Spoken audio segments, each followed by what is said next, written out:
place I've ever been. Hello guys, welcome back to another lovely trading video. In this one I'm going to be going over my PLBY PLAYBOY trade, how I'm currently trading it, and maybe you want to do the same kind of thing, or you can just see my kind of breakdown if you're looking maybe in a different way to me. So as you may know, it IPO'd back in, I believe, September. Yep, September or so, early September. And it kind of stayed around this $10 mark for quite a while. Then we picked up some slow momentum, well, not even slow momentum, relatively strong momentum here, pulled back, and now we're just skyrocketing. And I think we're up around like 300% right now. If we go over to like 985, we're up a massive amount. As you can see, at all-time highs, it's up around 350 and currently up 290% since the lows just a few months ago. So the way I'm trading this is with poor man's covered calls.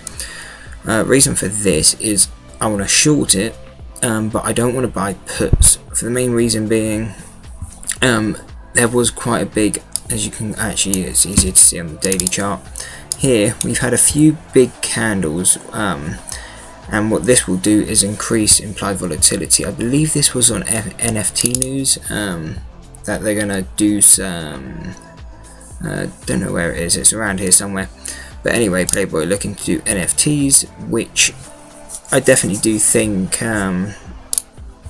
will, definitely increase the stock price quite a bit, but I don't know if it would be around this $45 mark. So I ended up shorting, I'll put my trade on screen now, and this is where I shorted. I think it was around $44 is where I ended up doing these poor man covered calls, and we're already up around $400 on the position. So what a poor man covered call is if you don't know, is you sell a call. So let's say I sold this $40 call for $1,300. I then buy, let's say, the $50 call for $1,020. Then what this means is I've got controlled risk, meaning I can only take a max risk of $1,000 per contract, or roughly that. You also got to work out the difference in premiums that may increase your risk or lessen it. So yeah, so you basically buy, sell a lower call or lower strike price call and then buy a higher one. Otherwise it would be a naked one if you don't buy one back. But you want to control your risk, or at least I do. Not everyone, maybe, you may not want to control your risk, but I definitely do. So I've sold, I believe, 2 contracts on this, with I think about a $500 premium to be made on each of them. So it's about $1,000 max win, for a max risk of around 2,500. So obviously risk to reward is not great, but I think the chance of it staying up at this level is really low. So right now you can kind of see we've pulled back to the 20 EMA, and haven't yet pulled back to even the 9 on the daily. So what I'm going to do is wait until we pull back to this 9 on the daily and get rid of one of my contracts, cover it. Reason for this is, even though it's oversold, we don't have enough data to kind of still predict where prices go, or even if this is a fair value. So when we come back to this 9 EMA, which we will eventually have to do, whether that means 9 EMA has to go up or price comes down, either way it will have to meet the 9 EMA eventually. And when we do that, I'm going to be covering one contract, and then it just means I can make sure I get out of this trade with a win. If price begins to push up, I can then just sell my, or close out my other contracts.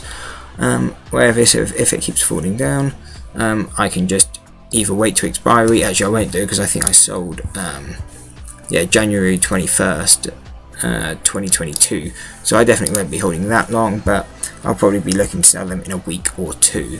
So I'm using options to kind of leverage my position, but I also don't want to short with shares, because then you can't really control risk as well, and also then you have to pay borrow fees and stuff like that. I prefer to sell options because it's something like 90% of options expire worthless. So if I'm the one selling them, I have a better chance of hopefully being profitable. So yeah, basically that's my breakdown on my trade. Shorting, we're oversold on both these deviations. They're not as strong as normal deviations, for the main reason being, obviously, there's not a year of data or 180 days of data on the 4 hour, or a year on the daily chart to actually make these full strength. But either way, I mean, it's still up over 300%. So we should see, no matter what, at least a pullback to it. Let's say even like the 50 EMA on the 4 hour.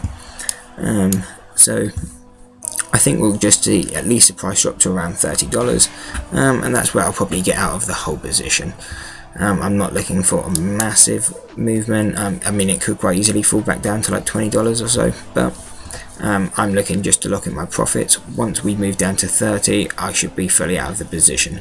So that's what I'm looking at in PLAYBOY. I just think it's bearish, quite oversold, and this red day was nice. This was where I did the contracts on the Friday, and then we did get a nice, about a $6 fall.